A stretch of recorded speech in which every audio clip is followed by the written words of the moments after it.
मध्य प्रदेश में बाढ़ का कहर जारी है। बाढ़ से जुड़ी हर अपडेट, हर खबर हम आपको विस्तार से दिखाएंगे, लेकिन सबसे पहले आपको बताते हैं बाढ़ से जुड़े 10 बड़े अपडेट्स। ग्वालियर, दतिया, शिवपुरी, श्योपुर में सेना की तैनाती हो चुकी है। इसके साथ ही चंबल नदी में लगातार बढ़ रहे जलस्तर से आसपास के गांवों में अलर्ट जारी कर दिया गया है। लखनऊ और वाराणसी से भी एनडीआरएफ की 2 टीमें एमपी पहुंची हैं। सीएम शिवराज ने रात भर बाढ़ का अपडेट भी लिया है। हर तरह से निगरानी वो रख रहे हैं कि कैसे भी हालात बने हुए हैं, कैसे मदद पहुंचाई जा सके लोगों तक। तो सीएम शिवराज ने स्टेट सिचुएशन रूम में गुजारी पूरी रात। लोगों को बाढ़ से निकाला हमारा धर्म और कर्तव्य बताया है मुख्यमंत्री ने।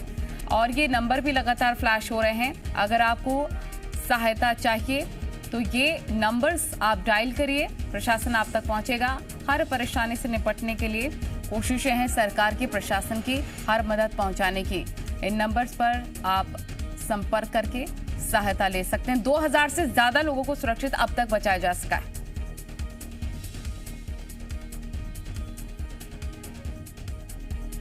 दस बड़े अपडेट अब तक के हम आपको बता रहे हैं।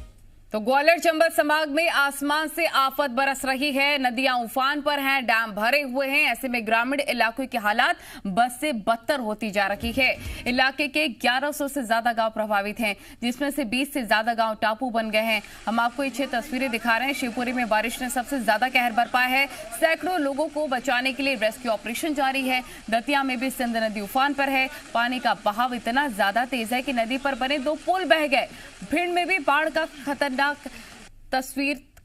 नजारा देखने को मिल रहा है और लगातार खतरा भी बना हुआ है। सिंध और चंबल नदी का पानी लगातार बढ़ रहा है। ग्वालियर में भी कई गांव बाढ़ की चपेट में आते हुए नजर आ रहे हैं। आप इन तस्वीरों के माध्यम से अंदाजा लगाइए कि कैसे मध्य प्रदेश की स्थिति हो गई है। भयावह स्थिति को देखते हुए यहाँ एनडीआरएफ ने मोर्चा संभाल लिया है और लोगों को सुरक्षित जगहों पर पहुंचाया भी जा रहा है। श्योपुर में लगातार हो रही बारिश ने 40 साल का रिकॉर्ड तोड़ दिया है। यहाँ के ग्रामीण इलाकों के साथ ही अब शहरी इलाकों में भी बाढ़ का पानी घुस रहा है। कई इलाकों में पानी 12 से 15 फीट तक भरा हुआ है।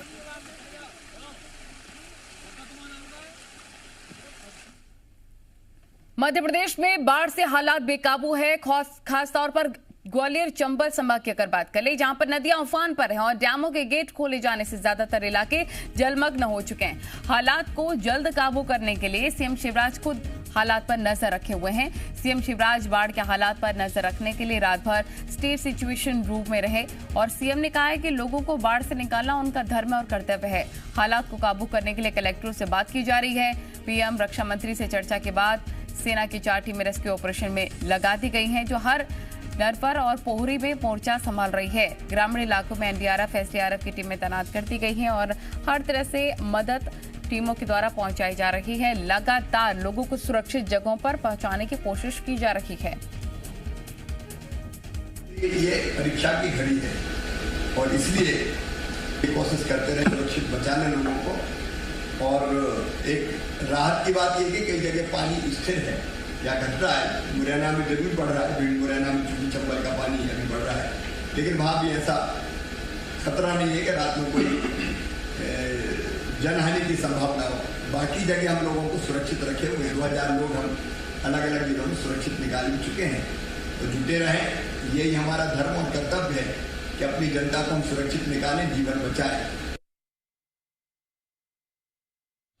मध्य प्रदेश के बाढ़ प्रभावित इलाकों में सेना की तैनाती शुरू हो गई है। एमपी के 4 जिलों में 80-80 जवानों वाले 4 कॉलम पहुंच चुके हैं, जिन्हें ग्वालियर, दतिया, श्योपुर, शिवपुरी में तैनात किया गया है। लखनऊ और वाराणसी से भी एनडीआरएफ की 2 टीमें पहुंच चुकी हैं। एनडीआरएफ की 3 टीमें पहले से ही प्रदेश में बाढ़ प्रभावित इलाकों में तैनात हैं। इससे पहले कल पीएम नरेंद्र मोदी ने सीएम शिवराज सिंह से प्रदेश के हालात पर 2 बार बातचीत की। फोन पर उन्होंने प्रदेश में बाढ़ की स्थिति की जानकारी ली और हर संभव मदद का आश्वासन भी दिया। सीएम शिवराज ने भी पीएम मोदी को मध्य प्रदेश में चल रहे रेस्क्यू ऑपरेशन के बारे में अवगत कराया। उन्होंने बताया कि अभी तक 2000 से ज्यादा लोगों को सुरक्षित बचा लिया गया है।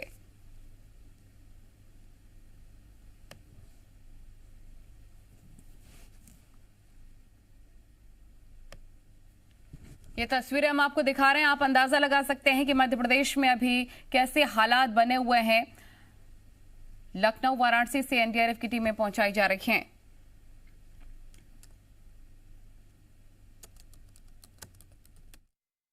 बहुत संवेदनशीलता के साथ प्रधानमंत्री जी ने कहा कि चिंता नहीं करें, भारत सरकार प्रधानमंत्री जी हर संभव मदद करेंगे। अब मैंने प्रधानमंत्री जी से आर्मी के बारे में भी बात की। ऐसी स्थिति है कि केवल एनडीआरएफ से और एसडीआरएफ से काम नहीं चल रहा, और चूंकि एयरफोर्स के हेलीकॉप्टर भी खराब मौसम के कारण उतना रेस्क्यू ऑपरेशन नहीं चला पा रहे, और इसलिए आर्मी भेजना उपयुक्त होगा। तो हमने 4 कॉलम आर्मी के मांगे हैं, 4 जिलों के लिए। 4 कॉलम का मतलब 1 कॉलम में 80 लोग होते हैं, ताकि वो वोट और बाकी संसाधनों के जरिए जो बाढ़ में फंसे हुए लोग हैं उनको निकाल पाए। हमारे 2 रिपोर्टर तमाम जानकारी के साथ हमारे साथ जुड़ गए। भोपाल से आकाश जुड़ गए हैं, शिवपुरी से हमारे साथ दीपक जुड़ गए हैं। दीपक, सबसे पहले आपके पास आना चाहेंगे, अभी कैसी स्थिति है? डरावनी काली रात गुजर गई है, लेकिन क्या अभी राहत की सुबह देखी जा सकती है शिवपुरी में? देखिए, दरअसल मैं बता दूं, शिवपुरी में लगातार हो रही बारिश के चलते बाढ़ जैसे हालात बने हुए हैं। लेकिन 2 दिन से जो बारिश हो रही थी उसने आफत की बारिश कहा जा सकता है उसे।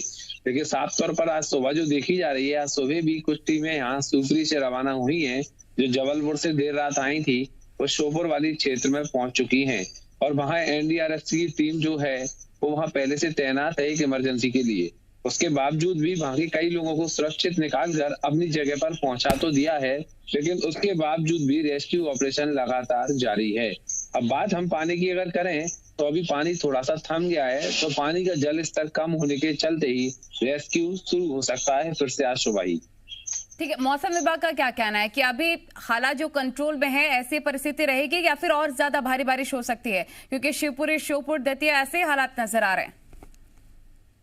देखिए, मौसम विभाग ने काफी रेड अलर्ट जारी कर रखा है, लेकिन इसमें 3 दिन से तो लगातार 24 से 48 घंटे हो चुके हैं तेज बारिश के चलते। उससे जीवन अस्त व्यस्त हो चुका है। और शिवपुरी शहर की अगर हम साथ में बात करें तो हर कॉलोनी में पानी भरा हुआ है, कम से कम 10 से 15 फीट तक। मतलब कॉलोनी के ऐसा कोई घर नहीं है जिसमें पानी नहीं भरा हो, क्योंकि पानी इतना तेज था कि हर कॉलोनी में पानी से लबालब हो रही पूरी कॉलोनियों को शिवपुरी में हम देख सकते हैं इस हालात में। ठीक है, आकाश आपके पास आना चाहेंगे। मुख्यमंत्री शिवराज सिंह चौहान ने प्रधानमंत्री नरेंद्र मोदी से भी 2 बार बातचीत की। प्रधानमंत्री ने भी आश्वासन दे दिया कि अगर किसी भी तरह की मदद की जरूरत है तो केंद्र यहां पर है, केंद्र आप तक मदद पहुंचाएगा। लेकिन अभी कौन कौन सी टीमें तैनात हैं अलग अलग, और कितनी टीमों की जरूरत है? देखिए, एनडीआरएफ और एसडीआरएफ की टीमें लगातार रेस्क्यू कर रही हैं। सीएम शिवराज ने कल 2 बार पीएम मोदी से बातचीत की और देर रात तक खुद पूरे मामले की निगरानी करते रहे। करीब 11:15 पर सीएम ने सिचुएशन रूम से जाकर हर क्षेत्र का जायजा लिया है। गुना, दतिया और शिवपुरी कलेक्टर से बातचीत की है, उनसे जाना है, पूरा मामला समझा है कि कहाँ क्या परेशानियां आ रही हैं। चूंकि जो वायुसेना के हेलीकॉप्टर्स पहुंचे थे उन्हें रेस्क्यू करने में धुंध की वजह से थोड़ी परेशानी हुई, और फिलहाल एनडीआरएफ और एसडीआरएफ की 2 टीमें उत्तर प्रदेश से भी यहां के लिए रवाना की गई हैं। और कल देर रात जो रेस्क्यू बंद किया गया था, आज उसे जल्द सुबह कुछ जिलों में शुरू करने की कवायद हो चुकी है। इसके बाद अन्य जिलों में भी रेस्क्यू शुरू होना है, और लगातार वायुसेना की भी मदद प्रदेश सरकार ले रही है। एनडीआरएफ की टीम और एसडीआरएफ की टीम तो लगातार लगी हुई है। सीएम शिवराज पूरे मामले पर खुद नजर बनाए हुए हैं, और वहां के अधिकारियों से, जो बाढ़ प्रभावित क्षेत्र में वहां के अधिकारियों से खुद लगातार बातचीत कर पूरा मामला समझने की कोशिश कर रहे हैं कि कहां कितनी जरूरत है और लोगों को बचाने के लिए क्या और कोशिश की जाए। साथ ही जो बाढ़ पीड़ित इलाके हैं वहां पर अभी रेस्क्यू ऑपरेशन चल रहा है, क्योंकि कुछ जिलों में जो धुंध के कारण वायुसेना का रेस्क्यू ऑपरेशन पूरी तरह सक्सेस नहीं हो पाया था। इसलिए अभी आज अगर स्थितियां साफ होती हैं तो आज फिर से रेस्क्यू किया जाएगा। जैसा कि आकाश दीपक भी बता रहे हैं कि अभी सुबह राहत है, थोड़ी कंट्रोल है, पानी का जलस्तर अभी ठीक है, तो हो सकता है कि राहत बचाव कार्य जल्दी से जल्दी हो सके, कोई दिक्कत ना आए। दीपक और आकाश, आप दोनों का बहुत शुक्रिया तमाम जानकारी साझा करने के लिए। मध्य प्रदेश के ग्वालियर और चंबल संभाग में भारी बरसात के चलते हालात काफी बेकाबू हैं।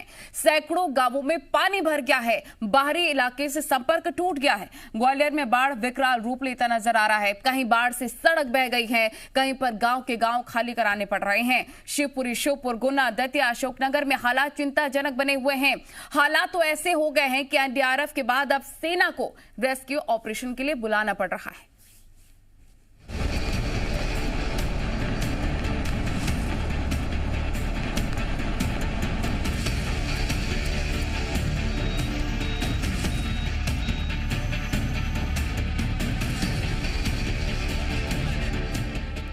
चंबल के आबाद बीहड़ में बाढ़ के हालात हैं।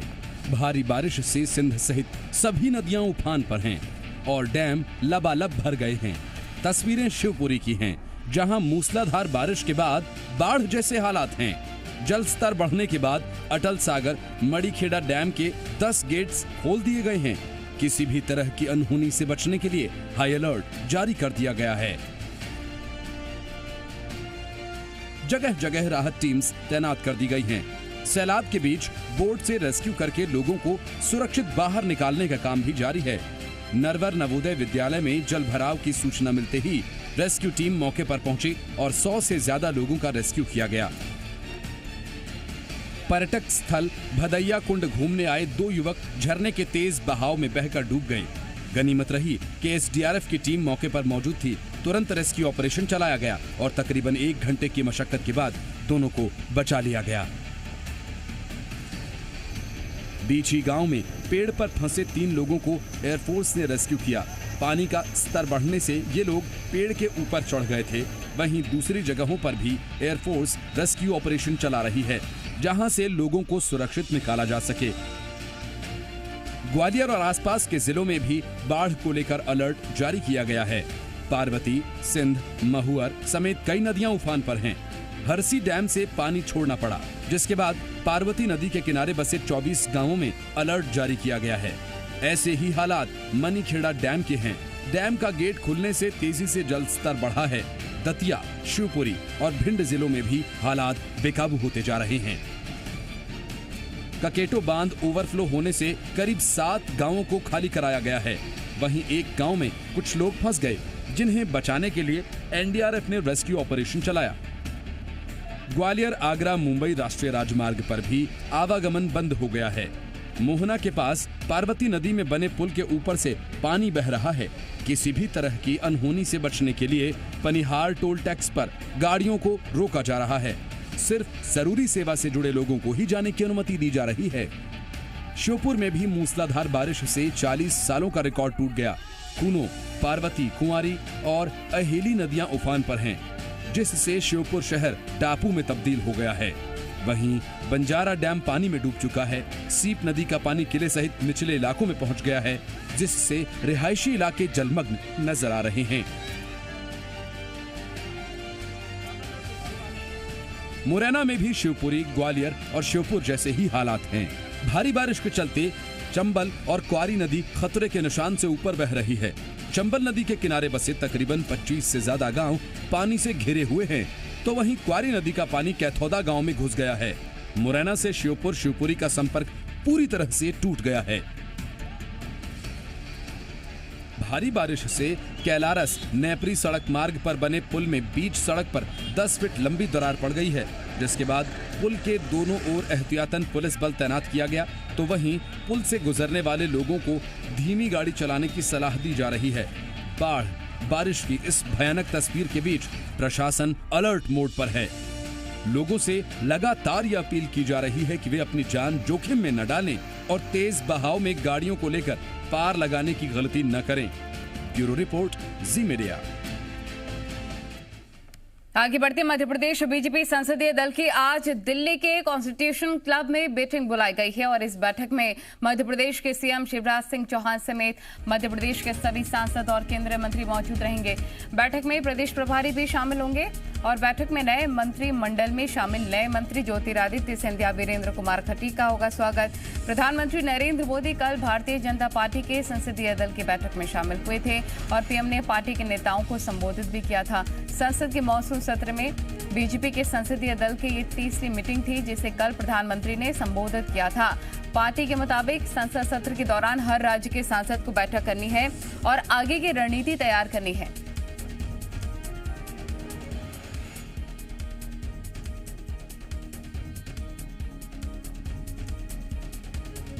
मध्य प्रदेश सरकार के लगातार प्रयासों के बाद केंद्र सरकार ने मूंग खरीदी का कोटा बढ़ा दिया है।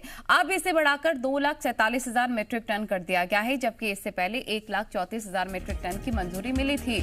आज जारी हुए आदेश में 1,13,000 मीट्रिक टन की अनुमति और दे दी गई है। मौजूदा दौर में हो रही बारिश और मूंग की फसल की सुरक्षा को देखते हुए मूंग की खरीदी धीमी गति से हो रही थी। लेकिन अब इसकी खरीदी की गति में तेजी आने की संभावना बन गई है। मूंग की खरीदी का कोटा बढ़ाए जाने पर कृषि मंत्री कमल पटेल ने केंद्रीय कृषि मंत्री नरेंद्र तोमर और मुख्यमंत्री शिवराज सिंह का आभार व्यक्त किया। सरकार ने हमें पहले 1,34,200 मैट्रिक टन की अनुमति दी, फिर हमने प्रयास किए, पत्र लिखे कि हमारे यहाँ उत्पादन ज़्यादा हुआ है और इसलिए खरीदी की सीमा बढ़ाई जाए। भारत सरकार उत्पादन का 25% खरीदती है और उस लिहाज से उन्होंने हमें अभी 2,47,250 मैट्रिक टन की अनुमति दी है, जिसमें से 1,34,200 पहले थे। इस प्रकार 1,13,050 मैट्रिक टन खरीदने की अतिरिक्त और अनुमति दी है। मैं भारत सरकार का धन्यवाद करता हूं मध्य प्रदेश के किसानों की ओर से। वैक्सीनेशन में लगातार नए कीर्तिमान स्थापित कर रहे इंदौर ने एक और उपलब्धि अपने नाम कर ली है। देश में वैक्सीनेशन को लेकर शुरू किए जा रहे लर्निंग एक्सचेंज प्रोग्राम के तहत 5 शहरों में इंदौर का भी चयन हुआ है। केंद्र सरकार के निर्देश पर स्वास्थ्य विभाग और हेल्थ सपोर्ट पार्टनरशिप संस्थाओं की एक वर्चुअल कॉन्फ्रेंस रखी गई थी, जिसमें इंदौर से स्वास्थ्य अधिकारी शामिल हुए। इस कॉन्फ्रेंस में city to city vaccine learning programme exchange की रूपरेखा बनाई गई और अब ये 5 शहर आपस में वैक्सीनेशन को लेकर किए गए अपने कामों की सूचनाएं एक दूसरे से साझा करेंगे, ताकि देश में वैक्सीनेशन में और तेजी लाई जा सके। इस प्रोग्राम के तहत इंदौर सहित अहमदाबाद, मुंबई, दिल्ली, भुवनेश्वर को शामिल किया गया है।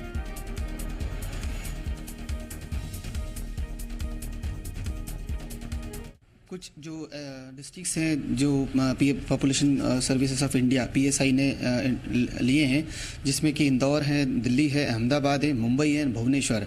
ये 5 शहर हैं जिनमें कि वैक्सीनेशन ड्राइव काफ़ी अच्छे तरीके से चल रहा है। कई सारे इनिशिएटिव इन सभी जगह लिए हैं।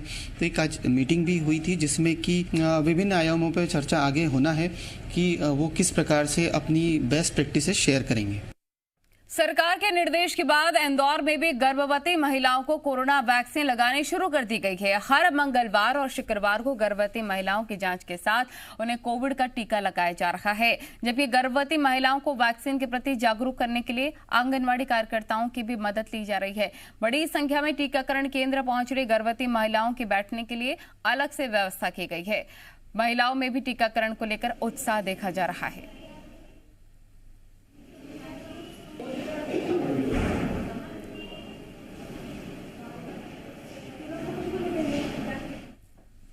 आगे बढ़ते हैं, कुछ पॉजिटिव और सकारात्मक खबरें आपको दिखाते हैं। कोरोना महामारी की सबसे ज्यादा मार पर्यटन उद्योग पर पड़ी है। माना यह जा रहा है कि पर्यटन उद्योग देश में करीब 5 करोड़ लोगों को रोजगार देता है। इसमें भी आधी भागीदारी अकेले होटल इंडस्ट्री की है। तकरीबन 2 सालों से पर्यटन उद्योग ठप पड़ा है, जिसकी वजह से लोगों को नुकसान हुआ है। लेकिन इन सबके बीच अच्छी खबर यह है कि मध्य प्रदेश में पर्यटन उद्योग को बढ़ावा देने की कवायद शुरू हो गई है। पर्यटकों के लिए सेफ टूरिज्म के लिए मध्य प्रदेश पूरी तरीके से तैयार है। विश्व धरोहर स्थल और ऐतिहासिक नगरी खजुराहो हो या फिर मां नर्मदा का उद्गम स्थल धार्मिक नगरी अमरकंटक, दोनों जगहों पर पूरी तरह से वैक्सीनेशन किया जा चुका है। प्रदेश के दूसरे शहरों और पर्यटन नगरों में वैक्सीनेशन का काम बहुत तेजी के साथ हो रहा है। मध्य प्रदेश पर्यटन निगम से सभी होटल्स, रिजॉर्ट, रेस्टोरेंट्स में काम करने वाले स्टाफ का भी वैक्सीनेशन कराया जा चुका है।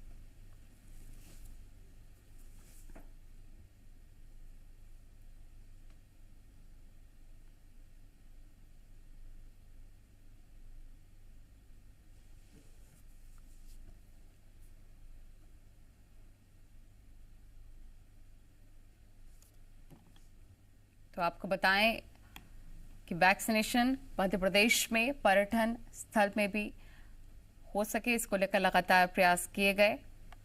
तो सभी होटल्स, रिजॉर्ट, रेस्टोरेंट में काम करने वाले स्टाफ्स का भी वैक्सीनेशन कराया जा चुका है और अब प्रदेश के दूसरे शहरों और पर्यटन नगरों में भी वैक्सीनेशन का काम बहुत तेजी के साथ हो रहा है। तो चाहे ऐतिहासिक नगरी खजुराहो हो या फिर मां नर्मदा का उद्गम स्थल धार्मिक नगरी अमरकंटक, दोनों ही जगहों पर पूरी तरीके से वैक्सीनेशन यानी कि 100% वैक्सीनेशन हो चुका है।